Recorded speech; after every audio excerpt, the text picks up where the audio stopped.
Do we have any other ferry retirees that are present today? If you're here, please stand. Any other ferry retirees? Okay, we may have ferry retirees that are in the patio area, which is covered, and if they are, we thank them for their service. We have about 200 other guests that are sitting in the outside patio area, as well as what we have here today. So again, thank you for the excellent turnout. Do we have any retirees of the Chesapeake Bay Bridge Tunnel District here with us today? And I know we have plenty of those. If you would please stand. If everyone here would thank them for their collective years of service.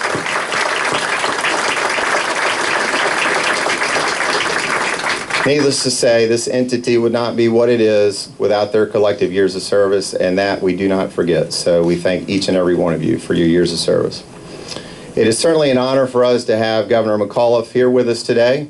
This is the second time in this young administration that Governor McAuliffe has actually spared time and dedicated he and his staff to come and tour this facility. For that, we're thankful, and we welcome him for a second time.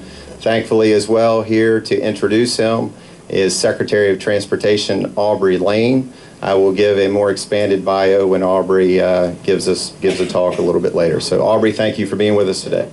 Thank you. I have as I introduce the governor, I have in front of me a long list of accomplishments that you can look at on the website. But what I thought I would do, many of you in this room are my friends, and I'd like to just share a little bit about what I've learned about our governor since I've got to know him. Last known the governor, met him about 18 months ago when he was then campaigning for governor, and I was impressed with his energy. We'll tell you, he does not sleep. That is, works around the clock, but his pragmatic approach, his business background, his nonpartisan looking at the different problems that the Commonwealth faces, his knowledge of the issues. Many of you know he's traveled the entire state over the last few years and visited every community college. And of course, I've gotten to know, because of him, his family and the type of family man he is. So you think a little bit about that. Well, that's a guy running for governor. Maybe that's not the way it really is. Well, the last 4 months I've really had, and I see Secretary Karen Jackson here, who's also in our cabinet today. We've had a chance to work closely with the governor. And I can tell you all those things are exactly the way this governor has governed, from the bipartisan cabinet he's put together, the type of people there, to the meetings that we run. And I can tell you, we've been in cabinet meetings and someone will say something and it may have a political view, and governor, he says many times, just do the right thing. And I told somebody, I don't know what it's like to work for another governor, but I can only tell you that resonates a lot with me. As you all know, we face a lot of issues across the state with transportation. And we start the hearings for the 6-year plan this coming year, and it tells you a little bit about a governor. We were briefing the governor on this plan, and I said, if there's any particular projects that you want done, now's the time to let us know before we go out. And to which he said, in his usual way, no, just do the right thing, get the right projects that are right for Virginia. So it is with great pleasure that I introduce to you our 72nd governor, the Honorable Terry McAuliffe, Governor of Commonwealth, Virginia. Thank you, John. Thank you, everybody. Thank you. Please, everybody sit. Thank you. It is an honor. I want to thank Secretary Lane, Secretary Jackson, members of the General Assembly we have here, Mr. Lieutenant Governor, great to be with you. We were just the other day at a great event, VMI, the New Market Battle. We celebrated its 150th anniversary the other day, and but it's really great to be here for this big birthday. I'm so happy that the bridge is here. I flew down early this morning at 7 o'clock to give a speech in Newport News. I was then due over on the Eastern Shore about an hour later. We were going to fly over, and unfortunately, due to the weather, we had to drive. So I spent 2 hours in the car. I love the bridge because it saved me. I was able to go to the events. You see how we've changed this program.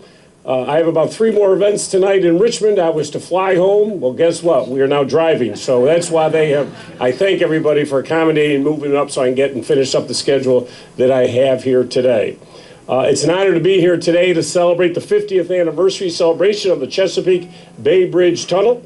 When the first span was completed in 1964, it was deemed one of the 7 engineering wonders of the modern world. And to this day, 50 years later, there isn't many bridge tunnels that can rival what we have here today. In fact, the system remains today only one of 10 bridge tunnels in the entire world, which is really a tribute to the area. Over the past 50 years, the bridge tunnel has become a crucial lifeline for the shore and for Hampton Roads. Now get this, with more than 100 million vehicles crossing it in the last 50 years. I'll give that a round of applause. That is impressive. In fact, it carries approximately 25% of the tourism traffic in and out of Virginia Beach.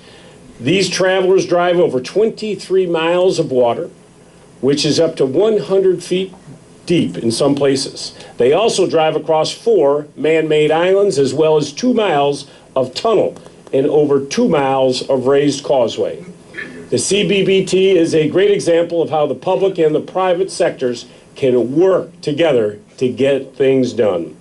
Over the past 50-year lifespan, the bridge tunnel has never taken a cent of taxpayer dollars. I'll give that another round of applause.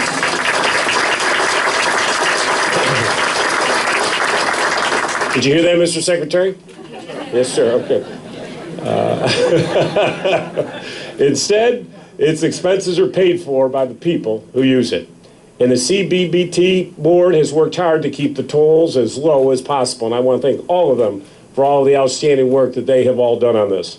It is not easy maintaining a facility like this one in some of the harshest maritime environments, and it's not cheap either.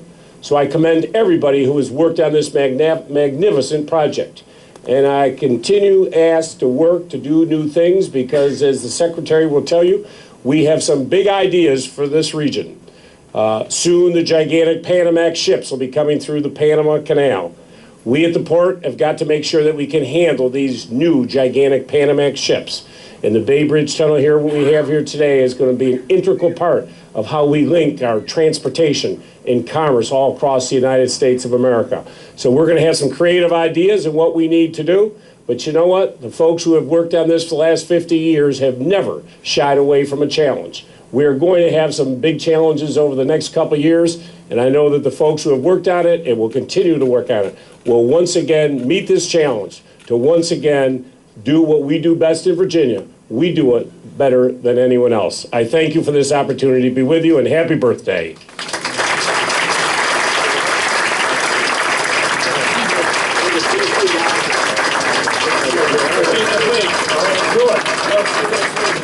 Good.